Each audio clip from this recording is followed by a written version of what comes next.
صباح الخير ويوم جديد عليكم ان شاء الله، وبتشرف دايما بمتابعتكم.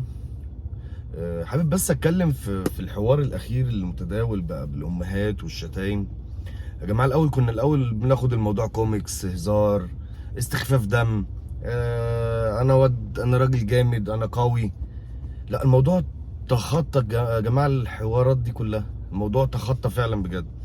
الموضوع بقى شبه يومي من الساعة 12 للساعة 1 لحد الساعة 3 الفجر ولا 4 الفجر. كالعادة الناس اللي موجودة في الاستوديو عاملين يهزروا ويستخفوا دمهم ويهزوا راسهم ويشتموا. مؤخرا بقى كل يوم لازم حد يتشتم بالأم ويتهزق ايه ده؟ امبارح والله في لفظ كده قالوا. الراجل ده خلاص دماغه ضربت. مفيش حد شايف ان هو مفيش حد عارف يوقفه. احنا بجد يا جماعه الموضوع بقى رخم. الموضوع بقى غلس جدا وبقى قله ادب وسفاله وانحطاط. ما بقاش فيه اخلاق. ممكن نختلف مع بعض بس عمرها ما توصل بقى ان انت تبقى على قناه وملايين بيسمعوك، او حتى لو محدش بيتابعك. الحاجات دي بتنزل على السوشيال ميديا. مؤخرا حتى رئيس وفاق سطيف ما سلمش من لسانه. امبارح اخويا وصديقي ابراهيم فايق اتشتم بوالدته المتوفيه. كابتن شوبير، خير رمضان. لا، هو الموضوع ما بقاش استخفاف دم وقوه. لا، هو القوه بالاحترام، القوه بالاسلوب اللي تقدر تاخد حقك باحترام وبادب، مش بقله الادب وبالام. ما على فكره خلاص بقى كده، طالما الامور بقت واصله بالشكل ده، خلاص بقى كل واحد هيطلع بقى مستباح. ما دلوقتي ما ممكن اشتمك بامك وباهلك وبابوك وبعيلتك. يعني خلاص انت هتقعد تشتم؟ ما انت اذا كان انت ما بتتحاسبش، فاكيد خلاص بقى هتوصل المرحله اللي جايه ان انا هطلع اشتمك بامك وهزقك باهلك. وكل واحد بقى هيتغلط فيه هيطلع يتعامل معاه بنفس المعامله. طالما ان انا واحد من الناس بتابع، بشوف ان الراجل ده ما بيتحاسبش. ده ما فيش حد سلم من لسانه ومن قله ادبه. ذل بشكل مبالغ فيه جدا للناس اللي موجوده في الاستوديو، اللي هزازين الرؤوس دول حتى بقى يشتموا وبقى يقل ادبهم. ما هو بيقلوا ادبهم بناء ان شايفين رئيس النادي عمال يشتم وما بيتحاسبش.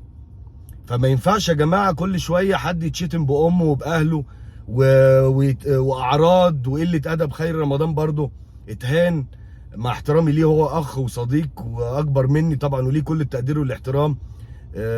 اي حد بيختلف معاه بيطلع يتشتم بالام. مهانه، قله ادب، اهانه بشكل مبالغ فيه. والله كلمه امبارح اتقالت انا ما اعرفش اتقالت ايه، وكلام قبل كده اتقال برضو على الشاشه. هل بقى خلاص الامور وصلت لمرحله ان انا دلوقتي مثلا لو اتغلط فيا وهو لا يجرؤ، تمام، هو لا يجرؤ وهو عارف كويس ان لا يجرؤ ان انت تتشتم بالام، فاطلع ارد عليك بالام؟ ما انت امك مش احسن من امي، او والدي الله يرحمه مش احسن من ابوك. للاسف هو وصل لمرحله ان شايف ان هو ما بيتحاسبش. اهانه المسؤولين في الرياضه، اهانه اتحاد الكوره بالمستشارين بالقضاه، بتهديدات مبالغ فيها. الموضوع بقى فعلا رخم. رموز الكره المصريه سواء في النادي الاهلي او في نادي الزمالك او المسؤولين في الرياضه، الموضوع بقى مبالغ فيه يا جماعه بجد. يعني رسالتي للمسؤولين في الدوله، مصر اكبر من الشخص ده بجد حقيقي. وانا يمكن اتكلمت في اكتر من كذا مره. دلوقتي بقى الموضوع في الجزائر اخطا في حق رئيس نادي وفاق سطيف، الراجل طلع رد عليه بكل ذوق وباحترام. قطر، الدول العربيه، اي حد بيختلف مع الراجل ده بيطلع يشتمه بامه وباعراض. مش ممكن. فين الاحترام؟ فين التقدير للناس؟ فين احترام الامهات؟ هو انت راجل مريض. والله فعلا انت راجل مريض. والله راجل، ما حدش يقول بقى اصل راجل كبر ومش كبر. اللي بيكبر ده بيحترم نفسه بيحترم سنه. المفروض طول الوقت على السجاده ماسك السبحه في ايديه، ما يطلعش كل يوم يشتم في الناس ويقل ادبه. كفايه بقى بجد، الموضوع بقى رخم جدا. ده بقى خلاص هو ساق فيها قله ادب وشتايم وام واي حد يختلف معاه يطلع يشتمه بامه وفي اعراض.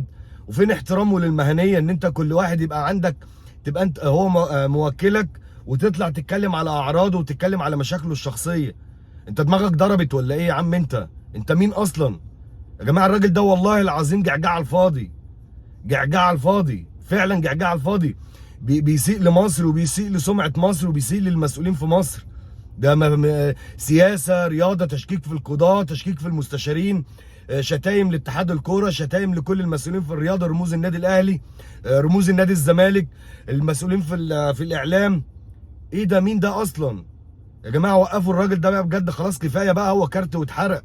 وانا في كلام بيتقال اصل بيلهي الناس. هي اصلا الناس ملهيه خلقه، ملهاش علاقه بلهي الناس اصلا. كلنا عندنا مشاكل وكلنا عندنا ظروف. لا، الموضوع تخطى الخطوط الحمراء في الرياضه وفي السياسه وفي كل حاجه. بصراحه الموضوع بقى مبالغ فيه. وقفوا الراجل ده عند حده بقى، كفايه. ما خلاص، ما بعد كده خلاص بقى الواحد هيطلع يشتمه بامه ويهزقه ويهزق اللي خلفوه. ده بقى راجل قليل ادب بجد. امبارح قال لفظ والله بجد لو اي حد قاله هيتجاب من قفاه. مين الراجل ده؟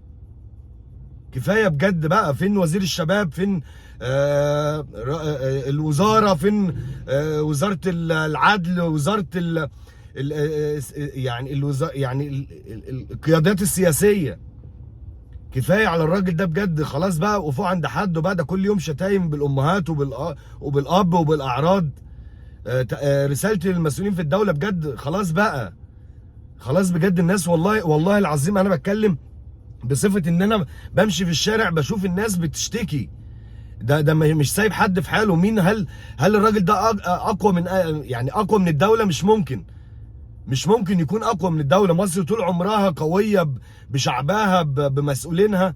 خلاص بقى، خلاص بقى. كل يوم شتيمه بالامهات. ومؤخرا ابراهيم فايق، يعني راجل والدته متوفيه وفي ناس كتيره جدا يعني والدها متوفي وامهات متوفيين. اعراض امهات، اعراض اسر. الناس بتسمع بقت شتيمه. امبارح والله العظيم اللفظ اللي انا سمعته ده، ايه قله الادب دي؟ ده انا مكسوف والله الواحد يقوله. بقى يتقال علني وبقى شتيمه علني على التلفزيون 24 ساعه. وهزازين الرؤوس اللي قاعدين دول عشان لقمه العيش بتاعتهم يقعدوا يضحكوا. احنا بجد بقينا اضحوكه والله. راجل متخلف، راجل مجنون. اللي بيكبر يقعد في بيتهم، اللي بيكبر يقعد في بيتهم، يحترم نفسه، يحترم سنه، يحترم اولاده، يحترم اسرته، يحترم احفاده. ايه ده؟ مين ده اصلا؟ والله العظيم ثلاثة اقسم بالله راجل ولا ليه لازمه. من ساعه ما جه والرياضه المصريه بقت في المحاكم وقضايا. ايه ده؟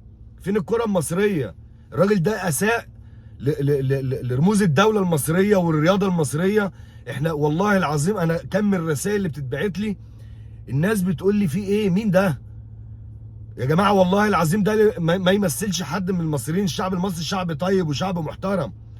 عمرنا ما كنا بالالفاظ دي. احنا بقينا سمعتنا بقت سيئه. بقى راجل مختل عقليا. بقى الناس دلوقتي بتتابع، بتشوف ان احنا الناس بتتشتم، واعلاميين وسياسيين ورياضيين ومسؤولين في الدوله بيتشكك فيهم بسبب واحد مختل عقليا اساء لينا كلنا. الراجل ده لا يمثل غير نفسه. الشعب المصري شعب محترم، شعب طيب، شعب عنده كرامه. انما هو تخطى كل الامور، يعني كل الخطوط. كفايه بقى بجد، كفايه القرف والالفاظ اللي بنسمعها كل يوم والوجع الدماغ اللي احنا شايفينه. وكل يوم شتايم بالامهات وبالاب وبالاسر وبالاعراض. اي حد يختلف معاه يطلع يتكلم عليه في اعراضه. ايه عدم الاحترام ده يا اخي؟ اسكت بقى واتقي ربنا. ده انت خلاص، ده انت بينك وبين القبر خطوه. والله بينك وبين القبر خطوه. ده انت خلاص كبرت. انت دخلت في السبعه في ال 76 ولا داخل خلاص. ده انت خلاص مش قادر تمشي. انت بس فالح، بس عمال تتكلم وتشتم في الناس. ده معناه ان انت ضعيف. والله انت راجل ضعيف والله. اتمنى المسؤولين في الدوله يوقفوا الراجل عند حده. اتمنى تدخل وزير الشباب والرياضه وكل المسؤولين في الدوله لانهاء هذه المهزله، لان مهزله فعلا اخلاقيه وعدم احترام. واعتقد بسبب السكوت الفتره اللي فاتت الامور ابتدت تتخطى اكتر. بقى خلاص، الاول كان فيه الفاظ استخفاف دم، دلوقتي بقت الشتيمه علني، بقت الالفاظ علني. ما هو خلاص بقى احنا كده هنوصل لمرحله ان هو لو غلط فيا انا هطلع اشتمه. ما طالما هو ما بيتحاسبش، طالما هو ما بيتحاسبش، اي حد بيختلف معاه بيطلع يسب في اعراضه وفي اهله وباسرته وبامه. فين احنا فين؟ احنا بنتقال نفسنا نتطور، نفسنا الحياه تبقى افضل بالشكل ده، بالشخص ده اساء لينا واساء للشعب المصري واساء للدوله المصريه. اتمنى اتخاذ قرار فوري بجد، استبعاده عن الساحه الرياضيه ويتلغي تماما، ما يتسمعش ولا حد يسمعه ولا يتكلم تاني. خلاص بقى، كفايه اعراض، كفايه امهات، كفايه اسر، كفايه. احنا عايزين جيل جديد يطلع محترم. كلنا بنختلف وكلنا عندنا مشاكل، بس عمرنا ما نطلع نتكلم في الفاظ واعراض وقله ادب وامهات. يا اخي احترم نفسك واحترم سنك، وصدقني والله العظيم نهايتك هتبقى نهايه يعني سيئه، محدش هيفتكرك بالخير. والناس اللي بتتكلم وبتدافع عنه انا عارف ان دي لجان مأجوره، وده حتى جمهور نادي الزمالك ما سلمش منه. تقول لك اصل ده بيغلط في صفحه المختلط وايطاليان زملكاوي. يا جماعه ده ما ده جمهور زمالك كل يوم يتشتم بالامهات ويا كلب يا ابن ايه ده؟ يا اخي احترم سنك واحترم نفسك واحترم الناس اللي بتسمعك. ده انت عديم الادب والله، ما شفت تربيه ولا شفت اخلاق ولا شفت احترام. جاتك القرف، اسأت لاسرتك واسأت للرياضه المصريه.